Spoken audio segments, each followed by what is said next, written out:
እሱ ቫይረስ ቡቦኒክ ፕሌግ ነው የሚባለው ተነስቶ እንደገና ህዝብ እንደሚፈጅ ይጠበቃል። ላቦራቶሪ ውስጥ ያለና የተቀመጠ ቫይረስ ነው። ሶ አንድ ሰው በጣም ጎበዝ ዮጊስት ከሆነ በሜዲቴሽን በጣም ጎበዝ ከሆነ ራሱ ጋድ መሆን ይችላል። ይሄ የአዲሱ ዘመን ኒው ኤጅ ሙቭመንት የሚባል የተለከሰከሰ እውቀት ነው። ይሄ ኩንዳሊኒ ዮጋ ምናምን የሚሉት አለ። የዘንዶን ጥምጣም የመፍታት የሚሉት ዮጋ አላቸው። ትውልዱን ጭንቅላቱን በማደንዘዝ ወደ ጥንት የወደቁት ርኩሳን መናፍስት መልሶ ለማገናኘት the best way በተለይ the law of attraction የሚባለው ቲቺንግ ማስተማር ጀመሩ ማለት ነው።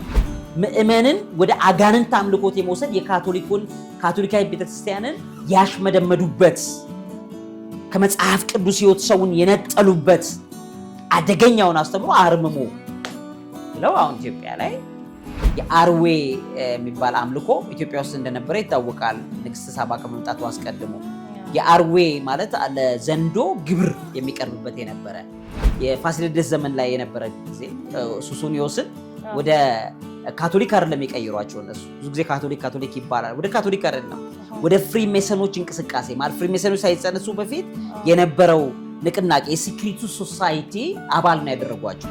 ኒው ኤጅ ሙቭመንት የሚባለው አሁን ያለው የአዲሱ ዘመን ንቅናቄ በጣም በስልት መፈንቅለ ቤተክርስቲያን እየሰራ ያለ አስተሳሰብ።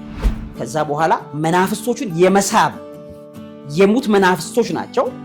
እነሱን የመሳብ ስራ ሲሰራ አፕግሬድ አደረገ ማለት ነው። ርኩሳን መናፍስት ሁለት አይነት ናቸው።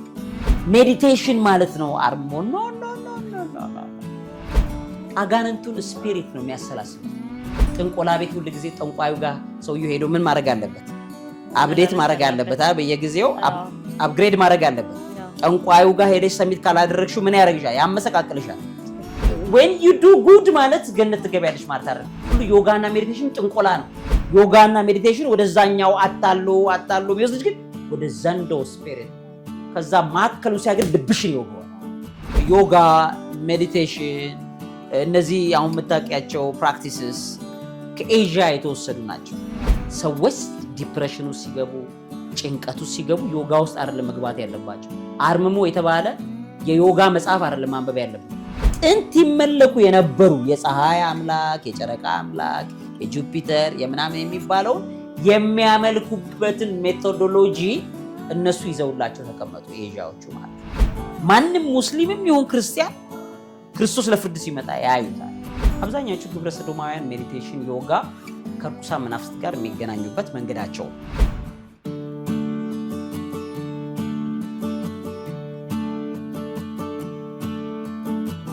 ሰላም ጤና ይስጥልን ውድ ሀሌታ ቤተሰቦች እንደምን አላችሁ? የዛሬው እንግዳችን በሳድስ የሬዲዮ ፕሮግራሙ የምናውቀው እንዲሁም በዩቲዩብ ቻናሉና በመጽሐፎቹ የምናውቀው መምህር አብይ ይልማ ነው። እስከ ፕሮግራማችን ፍጻሜ አብራችሁን ትቆዩ ዘንድ ያክብሮት ግብዣችን ነው።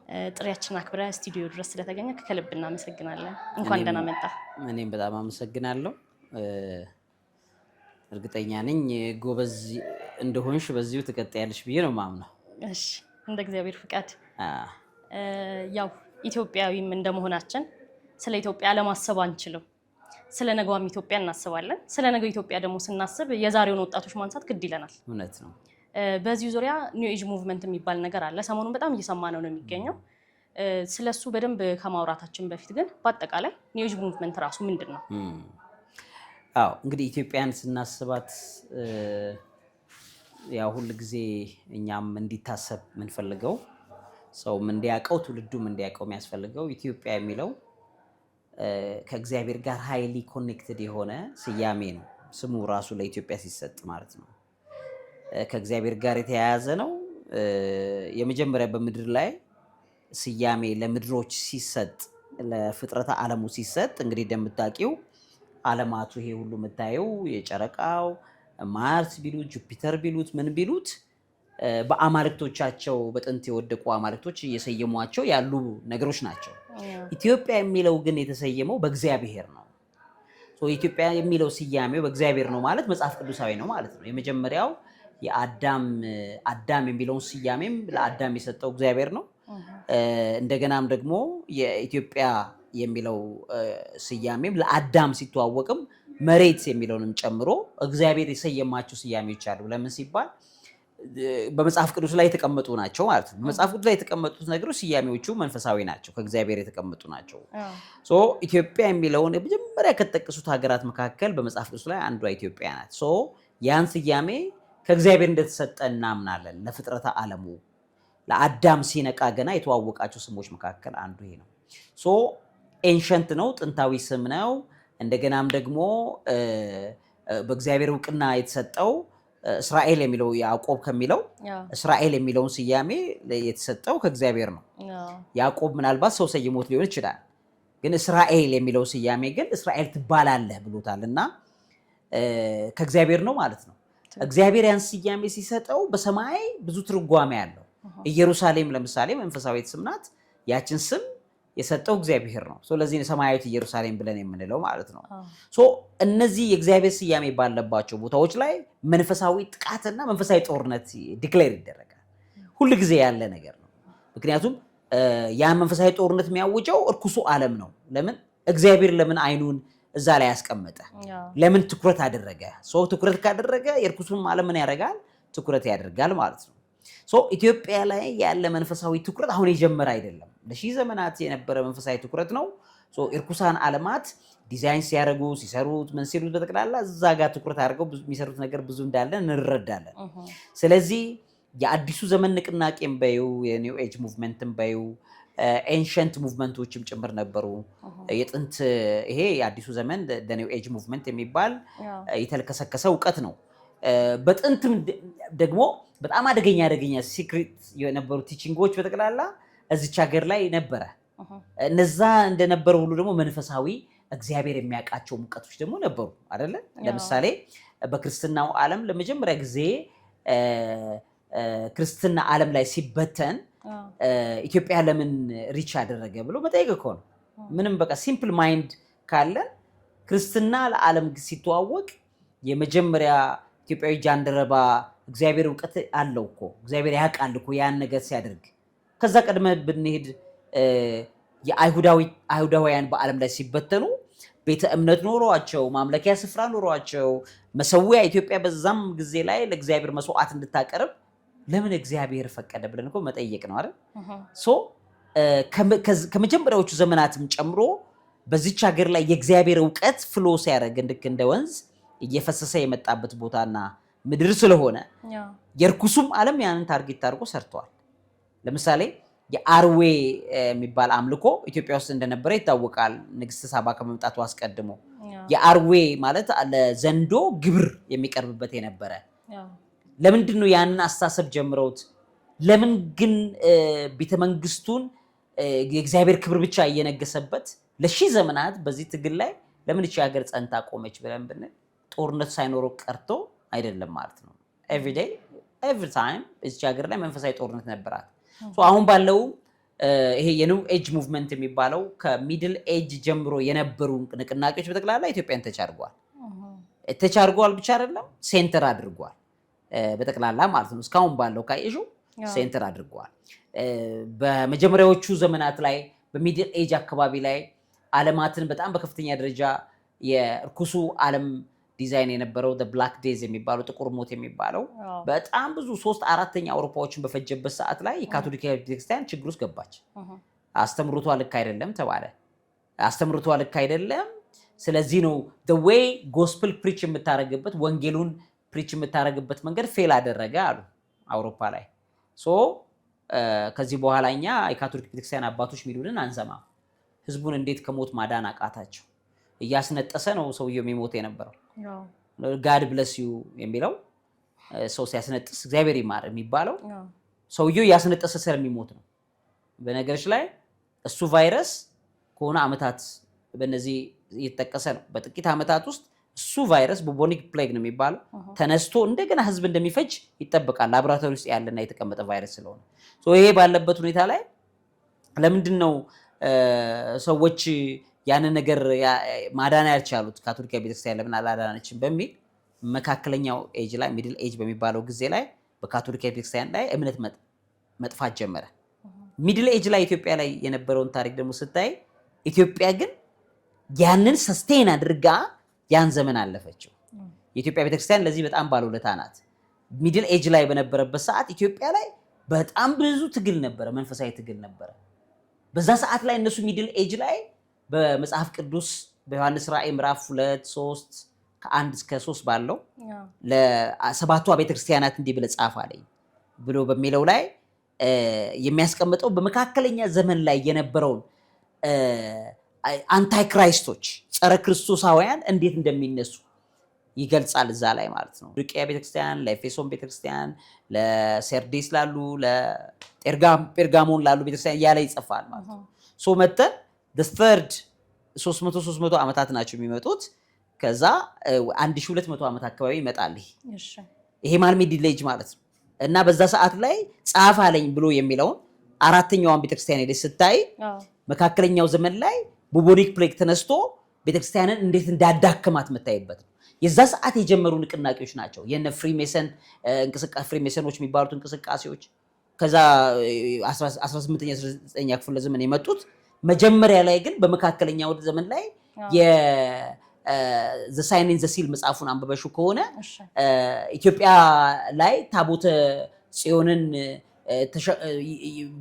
ፍለጋ የመጡበት የነበረበት ጊዜ የነዚህ የመስቀል ጦረኞች ምን ተብሎ የነበረው ጊዜ ማለት ነው። የዛን ጊዜ ኢትዮጵያ ላይ መጥተው ነበረ ነጮቹ ማለት ነው። አስተሳሰቡንም ይዘውት መጥተው ነበረ ያንን ኤጅ ሙቭመንት ማለት ነው። ለምን ጸረ ቤተክርስቲያናዊ የሆነ እንቅስቃሴ ለምን ቤተክርስቲያን አውሮፓን ማዳን አልቻለችም ካቶሊካዊ ቤተክርስቲያን የሚል ዘመቻ ስለነበረ ነው። ከዛ ጊዜ ጀምሮ እስካሁን ያለው ነገር ቀጥለና ኒው ኤጅ ቲቺንጎች የሚባሉት በ18ኛ በ19ኛው ክፍለ ዘመን ምን አደረገ ማለት ነው ራይዝ አደረገ። የዛን ጊዜ የነበሩት ግን ምን አይነት ነው ጸረ ቤተክርስቲያን ማለት ቤተክርስቲያን በቃ ማዳን ጸልያ እንኳ አባቶች ሰውን ማዳን አልቻሉም የሚባልበት ጊዜ ነበረ ማለት ነው። ቤተክርስቲያን ለጥቅሟ ቆመች፣ ካህናቱ ለጥቅማቸው ቆሙ፣ የእግዚአብሔርን ክብር ትተው የክርስቶስ ወንጌልን ትተው ለራሳቸው ጥቅም ቆሙ ተባለ።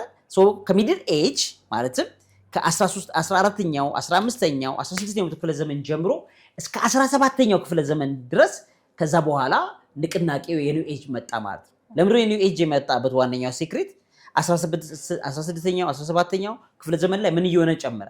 በፊት ጀምረውት የነበረው እነዚህ የመስቀል ጦረኞች መካከለኛው ምስራቅ ላይ ደግሞ በተለይ ጄዥዊት የሚባሉ እነዛውን ጄዥዊቶች መጥተው ኢትዮጵያ እንደምታውቂው የአጼ የፋሲለደስ ዘመን ላይ የነበረ ጊዜ ሱሱኒዮስን ወደ ካቶሊክ አይደለም የቀየሯቸው እነሱ ብዙ ጊዜ ካቶሊክ ይባላል። ወደ ካቶሊክ አይደለም ወደ ፍሪሜሰኖች እንቅስቃሴ ማለት ፍሪሜሰኖች ሳይጸነሱ በፊት የነበረው ንቅናቄ የሲክሪቱ ሶሳይቲ አባል ነው ያደረጓቸው። ማለትም የጄዥዊቶች አባል ጄዥዊቶች ማለት ደግሞ ኢየሱሳውያን በሚል ካቶሊክ ቤተክርስቲያን ላይ የተነሱ ግን በክርስቶስ ስም ሐሰተኞቹ ተነስተው ይላል መጽሐፍ ቅዱስ ላይ በዛ ሰዓት ላይ የነበረው የሚድል ኤጅ ላይ መጽሐፍ ቅዱስ ዮሐንስ ራእይ ሲናገር የነበሩት ምንድነው ጸረ ክርስቶሳውያን ናቸው። ግን የመጡት በማን ነው? በክርስቶስ የክርስቶስ ተከታዮች ነን ብለው ነው የመጡት። ግን ጸረ ክርስቶስ ናቸው። አሁን እነሱ ከተነሱ በኋላ የዓለም የቅኝ ግዛት ዘመን ተነሳ። ዓለም ላይ በጣም ብዙ ኢንፍሉዌንስ አደረጉ። አሁን የምታዩ የዓለም በተለይ ይሄ ምዕራባውያን አስተሳሰብ የጸነሱትም የወለዱትም ጄዥዊቶች ናቸው።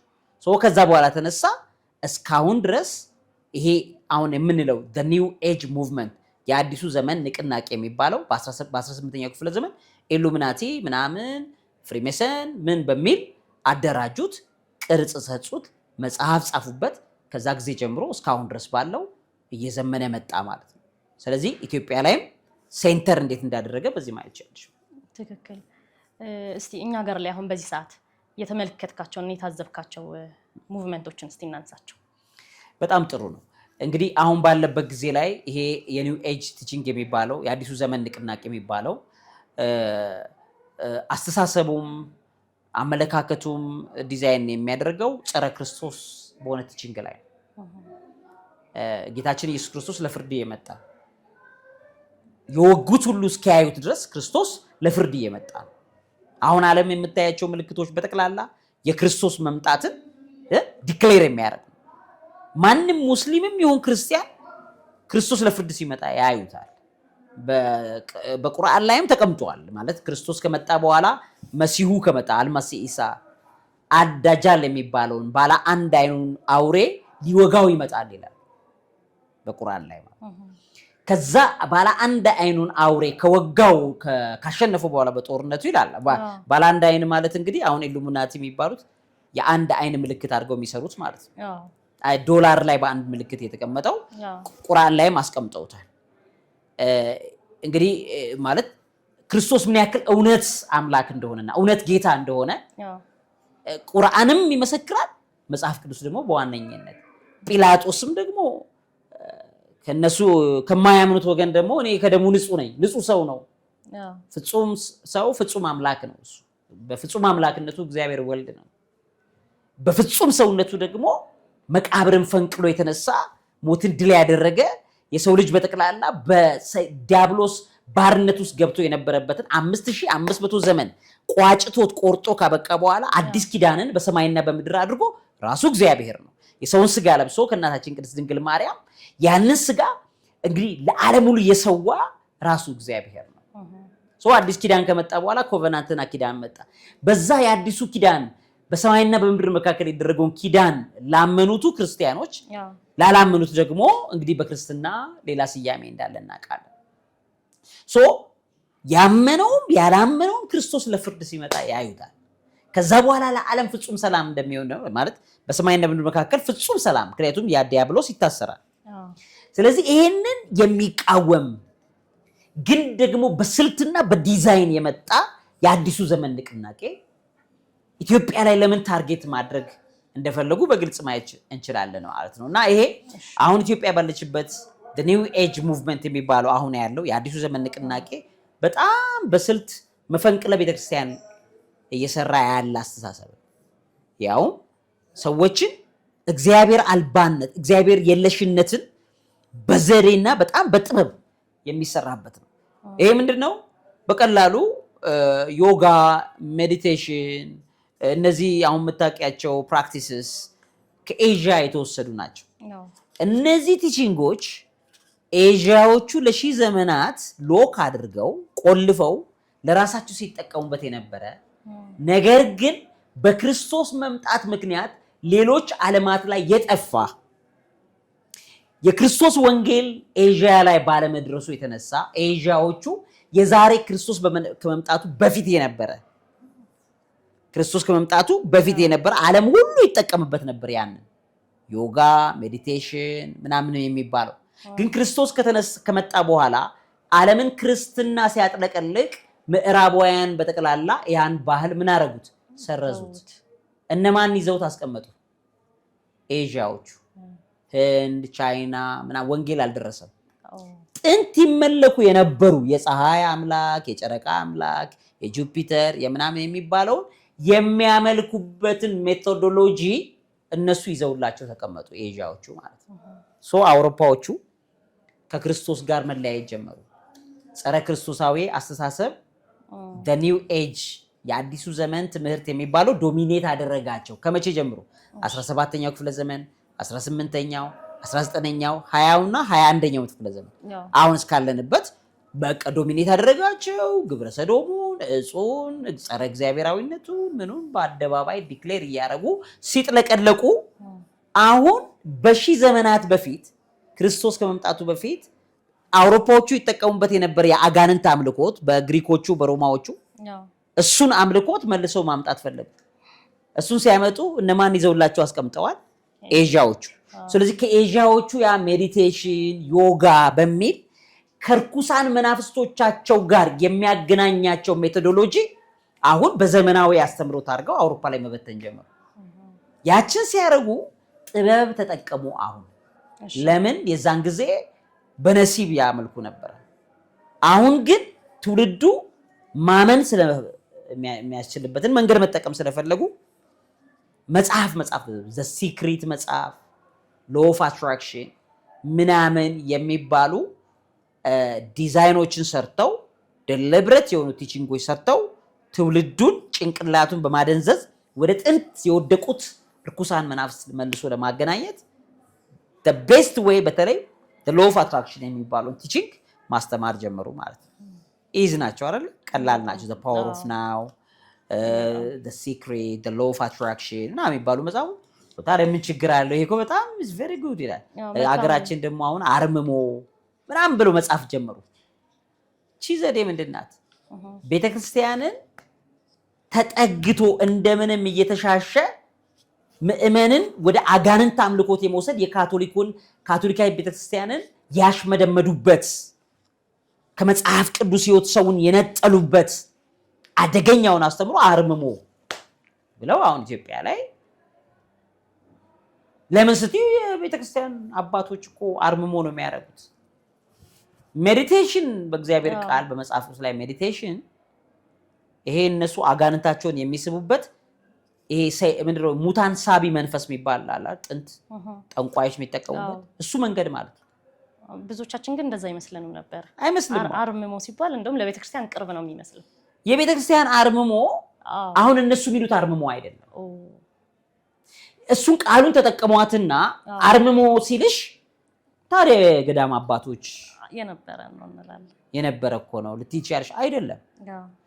ቃሉን ወሰዱት። አሁን ወሰዱትና ሜዲቴሽን ማለት ነው አርምሞ። ኖ ኖ ኖ ኖ ኖ ኖ አርምሞ ማለት የእግዚአብሔርን ቃል በሙላአትና በተመስጦ ማሰላሰል ማለት ነው።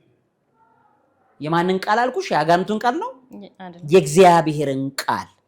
ዳዊትም እኮ የእግዚአብሔርን ቃል ጠዋትና ማታ አሰላስለዋለሁ ይላል። ለምሳሌ when you meditate the word of God የእግዚአብሔርን ቃል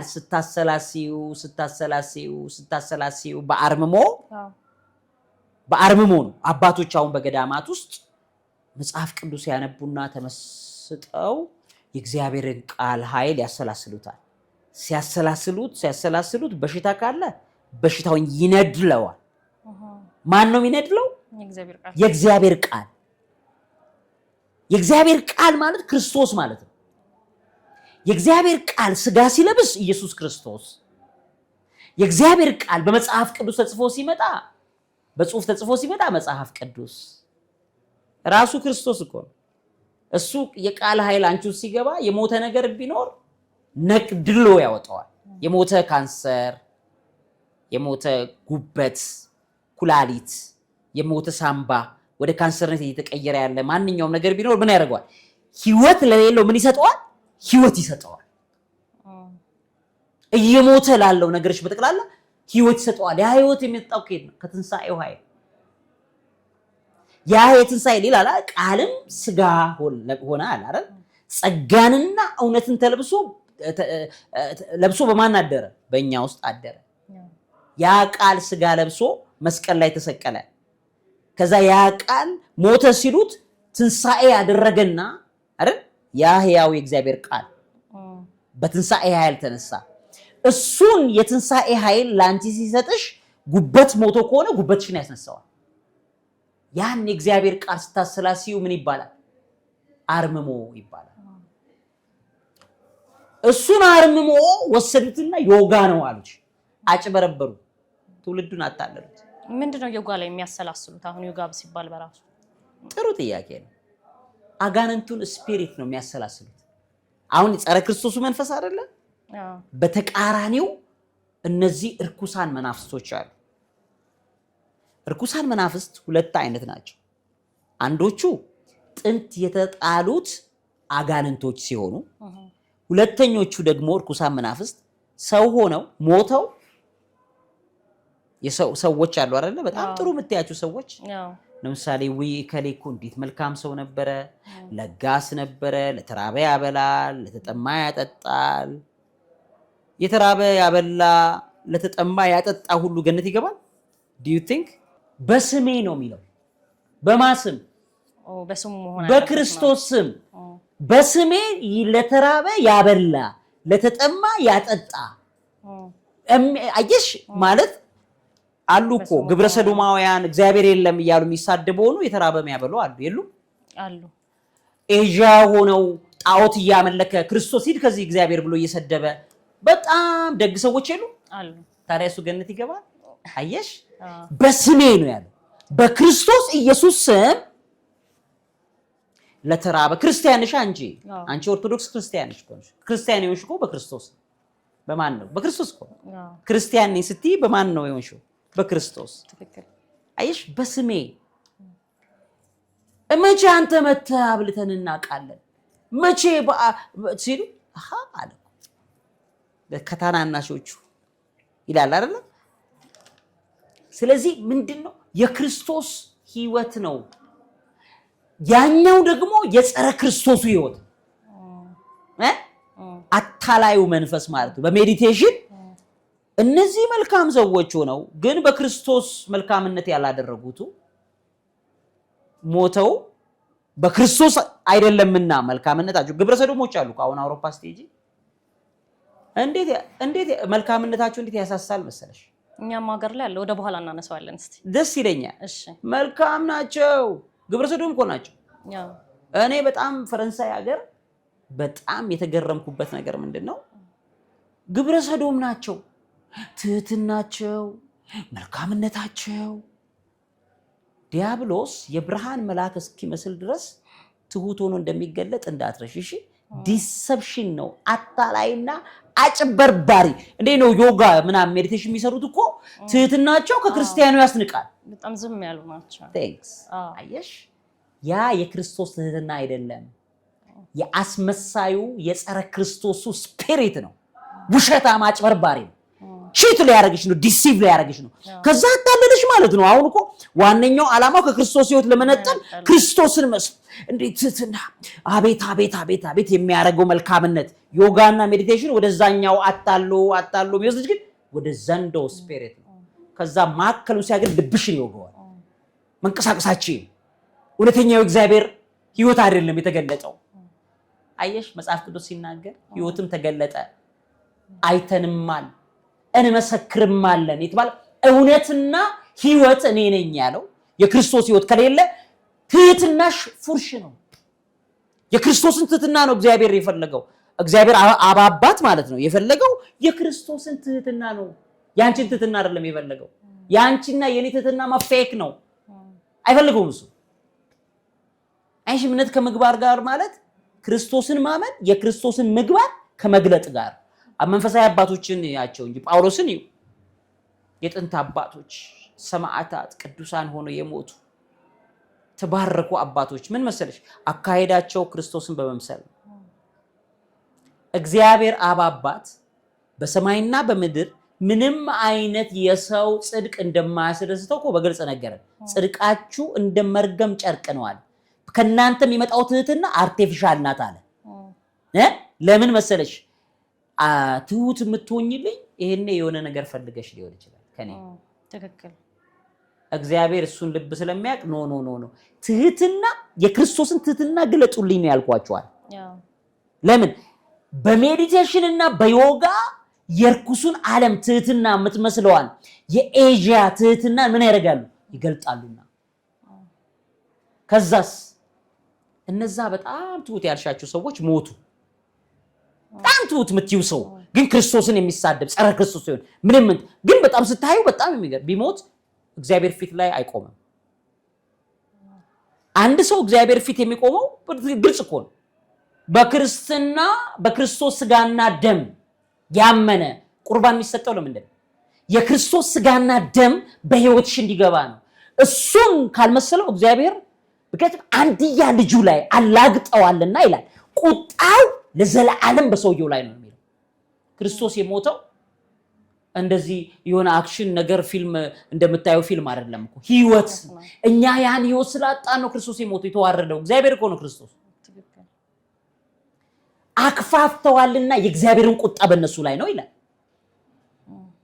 ያ ሰውዬ ከነትህትናው ከነ መልካምነቱ ወደ ሲኦል ነው የሚነዳው የክርስቶስ ተግባር አይደለም የክርስቶስ ምግባር የክርስቶስን በመግለጽ የተደረገ ትህትና አይደለም የዲያብሎስ ትህትና ሰላም ሁሉ የክርስቶስ ነው አይደለም አይደል በመከላከያ ሰራዊት ሰላም አይመጣም ይመጣል ታዲያ የክርስቶስ ሰላም ነው እንዴ እሱ እኮ አይደለም በመከላከያ ሰላምሽ አካባቢሽ ላይ ተጠብቋል ማለት ቅዠት አይኖርብሽም ማለት አይደለም the best መከላከያ ያላቸው አሜሪካ ውስጥ ያሉ ህዝቦች በቅዠት ያልቃሉ ማታ ለምን የክርስቶስ ሰላም የላቸውም የመከላከያ ሰላም ሁሉ የክርስቶስ ሰላም አይደለም እኛም ያስፈልገናል እኔ የምሰጣችሁ ሰላም አለ ዓለም እንደሚሰጣቸው አይደለም የዘላለም ሰላምና የዘላለም ረፍት ነው በክርስትና ውስጥ የምናገኘው የክርስቶስ ሰላም ያንን ሰላም ሊነጥቋችሁ ይመጣሉ አለ።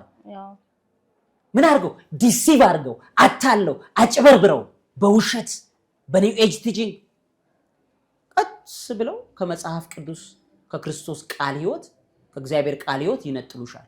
እያሰላሰለ በሜዲቴሽን በዮጋ ነው ምንም ችግር የለም ብሎ ዴሞንስ አጋንንቶች አሉ። እነዛ ቅድም ያልኩሽ ወደ ሲኦል ገቡ። እነዛ እርኩሳን መናፍስቶች ሲገቡ ሲኦል ውስጥ ሆነው በጣም መልካም ሰዎች ስለነበሩ መሬት ላይ በነበረበት ሰዓት ከነሱ ጋር እንድትገናኝ እነዛዎቹ እርኩስ የሰው ደም ሲጠጡ ሲገብሩ የነበሩት እርኩሳን አጋንንቶች ከነዚህ ሰዎች ጋር ካለው መንፈሳቸው ጋር እንድትገናኝ ኩንዳሊኒ ዮጋ ምናምን የሚሉት አለ። የዘንዶን ጥምጣም የመፍታት የሚሉት ዮጋ አላቸው። እና በዛ ዮጋና ሜዲቴሽን ውስጥ ሰዎች እግራቸውን አጣምረው እጃቸውን ምንትን ብለው ዮጋ ውስጥ ስርዓት ውስጥ እንዲገቡ ያደርጉሻል። ልክ ስትገቢ በሲኦል ያሉት እነዛ በፊት በምድር ላይ ያሉት ትሁት ሰዎች ሲያበሉ ሲያጠጡ ግን ጸረ እግዚአብሔር የነበሩ ከነሱ መንፈስ ጋር የሚደረግ ግንኙነት ነው ዮጋና ሜዲቴሽን የሚባለው። እና ሪያሊቲ ስለሆነ እርኩሶች ደም ገባሪዎቹን አያገናኙሽም። ለምን? ደም ገባሪዎቹ በደም ስርዓት ላይ በፖለቲካ ሰው ያገዳደሉ ላሉት ይሰራሉ። ሎ ኦፍ አትራክሽን ነው። አሁን በፖለቲካ ላይ ደም የሚያቃቡት በብሔር ፖለቲካ ሰውን የሚያገዳድሉት ደም ገባሪ ስፒሪት የሚባሉት ለደም ግብር በጦርነት ነው የሚያሳልፏቸው እርኩሳኖቹ። በምድር ላይ መልካም የነበሩ የሰው መንፈሶች ግን ጸረ እግዚአብሔር በመሆናቸው የተነሳ ከእግዚአብሔር በመልካምነታቸው እንጂ የተማመኑት በክርስቶስ ሞትና ትንሣኤ ላይ ምንም ትረስት ሳይሰጡ አውሮፓ ውስጥ ያሉ በጣም ብዙ መንፈሳቸውን ለሰው ልጅ በጣም በብዙ ቴክኖሎጂ በምናምን ግን ጸረ እግዚአብሔር ሆነው የሞቱት ሲሆን ነው የሚገቡት። ምንም ሌላ ነገር when you do good ማለት ገነት ትገቢያለሽ ማለት አይደለም። መልካምነትሽ በክርስቶስ መልካምነት ካልሆነ እግዚአብሔር እውቅና እንደማይሰጠው በግልጽ ተናግሯል። በክርስቶስ የተደረገው መልካምነት ነው ግለጽልኝ የተባለ። ግን እዚሁ ላይ ላቋርጥህና አሁን ይሄ ኒው ኤጅ ሙቭመንት ትክክለኛ ያልሆነ ድርጊት ስለሆነ መቃወም ትክክል ነው። ድርጊታቸውን በራሱ ግን ይሄንን ኃይል ራሱ ወደ መልካም ነገር መጠቀም አይቻልም ወይ? ለምን ይሄንን ልል ቻልኩኝ መሰለ? ያው ቤተክርስቲያን አካባቢ በደንብ ወጣቱ ስላልተያዘ እንደዚህ አይነት ነገሮች ሲመጡ ወዲያው ይወስዱታል፣ ኃይልም እሱ ጋር ስላለ ማለት ነው። እና በራሱ ሙቭመንቱን ከመቃወም የሚሉ ጥያቄዎች ስላሉ ነው ወደ ትክክለኛ ነገሮች ማምጣት አይሻልም ወይ? ይሄንኑ ኃይል ነገሩን በራሱ ከመቃወም መቃወም ግዴታ ነው። መጽሐፍ ቅዱስ የሚለው ዲያብሎስን ተቃወሙት ከእናንተ ይሸሻል ነው የሚለው። የእነሱን ድርጊትማ ትክክል ነው፣ ግን ደግሞ የወጣቱን እንቅስቃሴ ወደ መልካም ኃይል መቀየር አይሻልም ወይ? ወደ መልካም ኃይል የምትቀይሩ በእግዚአብሔር ቃል ኃይል ነው ማለት ለትውልዱና ለወጣቱ የምትነግሪው የእግዚአብሔር የቃሉ ኃይል በውስጡ እንዲቀመጥ ነው። ነገርኩ ቅድም ምንድነው ያልኩ? ሜዲቴት ማድረግ የእግዚአብሔርን ቃል ነው ማሰላስለው። ዳዊት እንደሚናገረው ጠዋትና ማታ በዮጋ ተመስጬ ሜዲቴሽን ሰራለሁ አይደለም ያለው። the word of god የእግዚአብሔርን የቃል ኃይል ምን አደርገዋለሁ አለ? አሰላስለዋለሁ ሲል የእግዚአብሔር የቃል ኃይል ደግሞ በትንሣኤ ሞትን ድል ያደረገው የእግዚአብሔር ቃል ክርስቶስ ነው፣ ስጋ የለበሰው ክርስቶስ ነው። እሱ ነው የሚያሰላስለው ዳዊት ድሮም ቢሆን። ለምን? የእግዚአብሔር ቃል ስጋ ሲለብስ ነው ኢየሱስ ክርስቶስ ያልነው። ስሙንም ኢየሱስ ትይዋለሽ አለ። ለምን? ያ የእግዚአብሔር የቃል ኃይል በፊት አልነበረም ነበር? ለአዳምና ለሔዋን በገነት እኮ ህይወት ሲጣቸው የነበረው የእግዚአብሔር ቃል ነው። ያ የእግዚአብሔር ቃል ግን ስጋ ለብሶ ስለማያውቅ አይደለም ስጋውን ከወሰደና ከለበሰ በኋላ ከእናታችን ቅድስት ድንግል ማርያም ያን ስጋ ከወሰደ በኋላ ስሙ ማን ትይዋለሻል? ኢየሱስ። ያ ኢየሱስ ክርስቶስ መጨረሻው ዘመን ላይ ለሞቱ ነገሮች ሁሉ ህይወት የሚሰጥ 2000 ዘመን ሙሉ የሚኖር መጨረሻው ዘመን ግን ጸረ ክርስቶስ ሆኖ የሚነሱበት ነው። ስለዚህ ለትውልዱ ህይወት የሚሰጠውን የእግዚአብሔርን የቃል ኃይል ሜዲቴት እንዲያደርግ ነው የምታስተምሪው። ከዛ በኋላ ምንድነው በጸረ ክርስቶስ መንፈስ ላይ እየነቃ ይመጣል። ቅድም እንዳልሽው ያንን ኃይል ኮንቨርት ስናደርገው በክርስትና የጸና እንደ አባቶች በሰማዕትነት ህይወቴን ሰዋለሁ ለክርስቶስ። ምክንያቱም ሁሉም ሰማዕታት የሞቱት በማን? በክርስቶስ ነው አይደል? ሰማዕታትም የዚችን ዓለም ጣዕም በእውነት ናቁ፣ ስለ ክርስቶስም አይደል ይሞቱ ዘንድ እኮ ህይወታቸውን ሰውተው እንዴ በመጀመሪያዎቹ 300 ዓመታት እኮ በፊልም እንደ ፊልም አድርገው እኮ በሮማዎቹ ተሰልፈው አንበሳ ልከውባቸው ትክዳላችሁ አትክዱም ይሄንን ስም ይለዋቸዋል። አንክድም አንበሳ እንለቅባቸዋለን ቡጭቅጭቅ ያርገን ይላል። ክርስቶስን ላለመካድ እኮ ነው ቅዱስ ጊዮርጊስ በመጋስን ጥቅጥቅጥቅጥቅ ሲያደርጉት እስከ መጨረሻው ድረስ ስጋው ክርስቶስን ይመሰክር ነበር፣ ኢየሱስን ይመሰክር ነበር። ምን አይነት ጽናት ነው! ምን ገብቶት ነው! የእግዚአብሔር የቃል ኃይል ነው የገባበት ሰውየው ነው። ለሰው ልጅ ሊነገረው የሚገባው የእግዚአብሔር የቃል ኃይል በሙላት መጽሐፍ ቅዱስ እኮ ማለት አንቺ በገነት ከሞትሽ በኋላ ያለሽ ህይወት ምን ይመስላል ቢባል መጽሐፍ ቅዱስ ውስጥ የተቀመጠው ነው የሚመስለው። መጽሐፍ ቅዱስ ማጥናት ያለብሽ ዋነኛው ነገር አንቺ ከሞትሽ በኋላ ያለሽን ህይወት እንዴት እንደምትኖሪ ማንዋልሽ ስለሆነ ነው። ምን ማለት ነው? ለምሳሌ አንድ ቴክኖሎጂ ማሽን ሲፈበረክ አብሮት ምን ይዘጋጃል? ማንዋል። ፍጥረት ነው አይደለ? ቴክኖሎጂው ካሜራው እኮ እኛን የሚቀርጸን ካሜራ በእኛ የተሰራ ነው። ከካሜራው ጋር ማንዋል የሚወጣ ከሆነ አንቺን የፈጠረሽ ማን ነው? እግዚአብሔር። እግዚአብሔር ከአንቺ ጋር ማንዋል አብሮ አልሰጠም? ያ ማንዋል ማን ነው? መጽሐፍ ቅዱስ። የሆነ ቦታ ላይ ብልሽት ሲገጥምሽ ካሜራው ብልሽት እንደገጠመው ገጽ 48 ላይ ገልጠሽ እንዴት ነው የሚሰራው ብለሽ ታጠኛለሽ? አታጠኝም? አንቺ ላይም የህይወት ላይ ብልሽት ሲገጥም ሄደሽ በዮጋና ሜዲቴሽን አይደለም መታከም ያለብሽ። የእግዚአብሔር የቃል ዕውቀትን ግልጥ አድርገሽ አባቶች ስራቸው ምንድነው? መጽሐፍ ቅዱስ ማስጠናት ነው አይደል? ሰዎች ዲፕሬሽን ውስጥ ሲገቡ፣ ጭንቀት ውስጥ ሲገቡ ዮጋ ውስጥ አይደለም መግባት ያለባቸው። አርምሞ የተባለ የዮጋ መጽሐፍ አይደለም ማንበብ ያለበት። መጽሐፍ ቅዱሱ የእግዚአብሔር ቃል አንቺው ሲገባ የሞተው ነገርሽን ምን ያደርገዋል? ህይወት ይሰጠዋል። ያ የመጽሐፍ ቅዱስ ቃል ስጋ ሲለብስ ክርስቶስ ነው። አንቺ ክርስቲያን ነሽ። ክርስቲያኖቹ በክርስቶስ ነው። ክርስቶስ መጽሐፍ ቅዱስ ላይ ስጋ ለብሶ ክርስቶስ ኢየሱስ ክርስቶስ እንደሆነ መጽሐፍ ቅዱስ ላይ ደግሞ መጽሐፍ ቅዱስ እሱ ራሱ ነው። ያ የእግዚአብሔር ቃልም ስጋ ሆነ፣ ጸጋንና እውነትን ተሞልቶ በእኛ ውስጥ አደረ። ስለዚህ የዮጊስቱ ንግግር አይደለም አንቺ ውስጥ ማደር ያለበት። እንደ ክርስቲያን የእግዚአብሔር የቃል ኃይል የእግዚአብሔር የቃል ኃይል ከሌለው ትውልዱ ባይዘው ማንም ሰው ምንም ነገር ሊደፋበት ይችላል። ማንም ሰው ያመጣውን አስተሳሰብ ይደፋበታል። ለምን? የእግዚአብሔር የቃል ኃይል በመላእክት የለም ውስጡ። አባቶችም ቁጭ ብለው የንስሐ አባት ማለት ነይ ልጄ ቁጭ በይ የእግዚአብሔር የቃል ኃይልን አንዴ እንማማር። ድሮ ልጆች ሆነን እኛ ደስ የሚለኝ ሰንበት ትምህርት ቤት ሙሉ ለሙሉ የምንማረው የእግዚአብሔር ቃልን ነው። ቁጭ ብለው መጽሐፍ ቅዱስ ይገለጣል።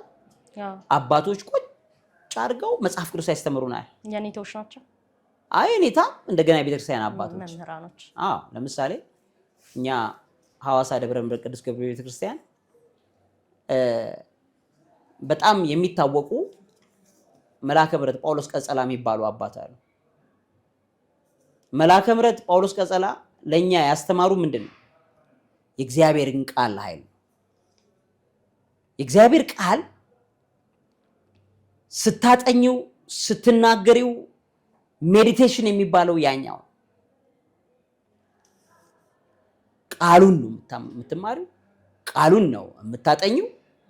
በቃል ውስጥ ያለው እውነት ነው በህይወትሽ ላይ ለደከመው ነገርሽ በተቀላላ ኃይልና ሞገስ ክብር የሚሰጥሽ ማለት ነው። ስለዚህ አሁን አንቺ ጭንቀት ቢገጥምሽ፣ ፍርሃት ቢልሽ፣ በህይወትሽ ላይ ተስፋ መቁረጥ ስሜት ቢሰማሽ ምንድን ነው የምታደርጊው? ዮጋ፣ ሜዲቴሽን። እሱ ከርኩሳኖቹ መናፍስቶች ጋር ዲል አድርገሽ መንገዱ ማለት ሜቶዶሎጂ ዲል አድርገሽ እባካችሁን አታስጨንቁኝ ለተወሰነ ጊዜ እረፍት ላድርግ የሚል ምንድነው ማለት ዲል ነው። አናስጨንቅሽም። እንደዛ ከሆነ ለኛ ሰሚት ካደረግሽ ነፍስሽን ለሲኦል ለኛ ከሰጠሽን አናስጨንቅሽም የሚል ስምምነት ነው ዮጋና ሜዲቴሽን። ስለዚህ ለጊዜው ረፍት ይሰጡሻል፣ አያስጨንቁሽም በህልምም በምንም። ሶ አፕዴት ማድረግ ያለብሽ የለብሽም። ጥንቆላ ቤት ሁሉ ጊዜ ጠንቋዩ ጋር ሰውዬው ሄዶ ምን ማድረግ አለበት? አፕዴት ማድረግ አለበት። በየጊዜው አፕግሬድ ማድረግ አለበት። ጠንቋዩ ጋር ሄደሽ ሰሚት ካላደረግሽው ምን ያደርግሻል? ያመሰቃቅልሻል። ስለዚህ እንደዚህ ሁሉ ዮጋና ሜዲቴሽን ጥንቆላ ነው። ያንን ጥንቆላ በዮጋና ሜዲቴሽን በዘመናዊ መልኩ በኒው ኤጅ ቲቺንግ አፕዴት የማድረግ ስራ ነው። ለዚህ ነው አሁን ዮጋና ሜዲቴሽን ላይ ያሉ ሰዎች ሲጨነቁ ቶሎ ብለው ዲፕ ብሬዝ ይለዋል። ተንፈስ፣ እንደዚህ በል፣ ተረጋጋ፣ ቦታ ያዝ፣ ጸጥ ያለ ቦታ ተቀመጥልኝ። ከዛ በኋላ መናፍስቶቹን የመሳብ የሙት መናፍስቶች ናቸው። እነሱን የመሳብ ስራ ሲሰራ አፕግሬድ አደረገ ማለት ነው። አፕዴት ሲያደርገው ለጊዜው ምን ይሰማዋል? ሰላም የምትመስል ስሜት። ምን አድርጎ ነው? ዲል አድርጎ። ግን ሰላም አይደለም። ግን እውነተኛው ሰላም አይደለም። ክርስቶስ ምን አለ? እኔ የምሰጣችሁ ሰላም አለ ዮጊስቶቹና ዓለም እንደሚሰጣችሁ አይደለም እንደማለት ነው። በሌላ የዘላለም ሰላም ነው። ያ የዘላለም ሰላም በዘላለም እቅድ ውስጥ የተቀመጠ ሰላም ነው። የእግዚአብሔር አብ ዋነኛው እቅዱ ደግሞ ምንድነው? ዓለምን ሁሉ በልጁ በክርስቶስ መጠቅለል ነው አለ። ሶ ከሆነ ያንን የዘላለም ሰላም ነው አንቺ ውስጥ የሚያስቀምጠው። ሶ አፕዴት የምታደርጊው ከእግዚአብሔር ጋር ነው፣ ከቃሉ እውነት ጋር አብረሽ በመጸለይ በመጾም በመዘመር። ጠዋት ትጸልያለሽ፣ ማታ ትጸልያለሽ፣ ቀን ክርስቲያን ነሽ አንቺ። ቅድም እንዳልከኝ አገራችንም ላይ በጣም ብዙ መረባቸውን ዘርግተዋል። ስለ ግብረ ሰዶማውያንም አንስተህልኛል። ፖርኖግራፊውን በጣም ተያይዞ ይነሳል እና ይሄ ነገር ሰሞኑን እንደውም በጣም መነጋገሪያ ሆኖ ነበረ። አንዳንድ የእግር ኳስ ክለቦች አሉ፣ የሴት የእግር ኳስ ክለቦች፣ እሱም ላይ በጣም እናያለን። የሴት ዩኒቨርሲቲዎች አካባቢ የሚኖሩበት ዶርም አካባቢ ይታያል። ወደ ቸርቹም ደግሞ እየተወራ ይገኛል። እና ይሄ ነገር አንተ ስትሰማ እንዴት አገኘኸው? ይኸውልሽ አሁን ከነሱ ጋር ቀጥታ ግንኙነት አለው? ቆንጆ ነው ያነሳሽው። አብዛኛዎቹ ግብረ ሰዶማውያን ሜዲቴሽን፣ ዮጋ ከርኩሳን መናፍስት ጋር የሚገናኙበት መንገዳቸው። እኛ ከእግዚአብሔር ጋር የምንገናኘው በጾም በጸሎት ነው አይደለ? ስትጸልይ አንቺ እንደ ክርስቲያን ስትጸልይ፣ ጸሎት ማለት ምንድነው? ስልክ ደውለሽ አንቺ በጣም የምትወጂው ባለቤትሽ ካለሽ ወይም እጮኛ ካለሽ እጮኛሽ ጋር ደውለሽ ውድዬ የት ነው ያለኸው ብለሽ ስታወሪው እኔ እዚህ ነኝ ያለሁት፣ ምሳ በላህ? አዎ በልቻለሁ። አንቺ ትንሽ ግን ቸግሮ ተጨናንቄ ነበረ እና እንደዚህ ብለሽ ታወሪያለሽ አይደል? ከእግዚአብሔር ጋር የስልክ ግንኙነት የምታደርጊው በጸሎት ነው። እግዚአብሔር አባትና አምላኬ ሆይ እንዲህ አይነት ነገር ገጥሞኛል እና መጽሐፍ ቅዱስም ሲናገር ስለ አንዳች ነገር እንዳትጨነቁ ብሎ ከነገረን በኋላ ማንኛውንም ነገር ለእግዚአብሔር በምልጃ በጸሎት ከምስጋና ጋር አስታውቁት እንጂ ነው። ሪማይንድ አድርጉት። እግዚአብሔር በጣም የምትተማመኝበት አምላክ ነው። ሪማይንድ ነው የምታደርጊው። ሪማይንድ ታደርጊውና እግዚአብሔር ሆይ እንዲህ ከሆንኩኝ እንደዚህ ሆንኩኝ፣ እንዲህ አይነት ነገር ተከሰተ፣ እባክህን እንድታግዘኝ እጸልያለሁ ብለሽ ሪፖርት ማድረግ ነው። ካንቺ መጨናነቅ አይደለም የሚያስፈልግሽ። ይሄንን የኮኔክሽን መረብ ስታጪው ሰዎች በጣም ስለሚጨናነቁ ሌላ መንገድ ምን ሊሆን ይችላል ብለው የሚሄዱበት ዮጋና ሜዲቴሽን እስከ ግብረ ሰዶማውያንና እስከ ጸረ እግዚአብሔርነት እግዚአብሔር የለሽነትን ሁሉ ይዞ በር የሚከፍት መንገድ ነው። ለምን? እነሱ የሚያምኑት ምንድነው? አንድ ዩኒቨርስ ላይ አንድ ኃይል አለ። እኛ ዘዋን ይሉታል እነሱ። ወደዛ ኃይል ነው በሜዲቴሽንና ዮጋ የምናድገው። አንድ ሰው በጣም ጎበዝ ዮጊስት ከሆነ በሜዲቴሽን በጣም ጎበዝ ከሆነ ራሱ ጋድ መሆን ይችላል። ራሱ ወደ ጣዖትነት መቀየር ይችላል። ለዛ እኮ ነው የጥንት ጣዖታት የግሪክ ጣዖት ሰዎች እኮ ናቸው። ሰዎች ናቸው አይደል? በሜዲቴሽን ወደዛ አድገው ነው። ለምሳሌ አትላንቲስ የሚባል አለ አይደል? አትላንቲክ ውቅያኖስ በእነ አትላስ ቤተሰቦች ነው አይደል የተሰየመው እነሱ እኮ በዮጋና ሜዲቴሽን የመጨረሻው ጫፍ ላይ ስለደረሱ ጣዖት ሆኖ ምን ይሆኑ እየተመለኩ ነው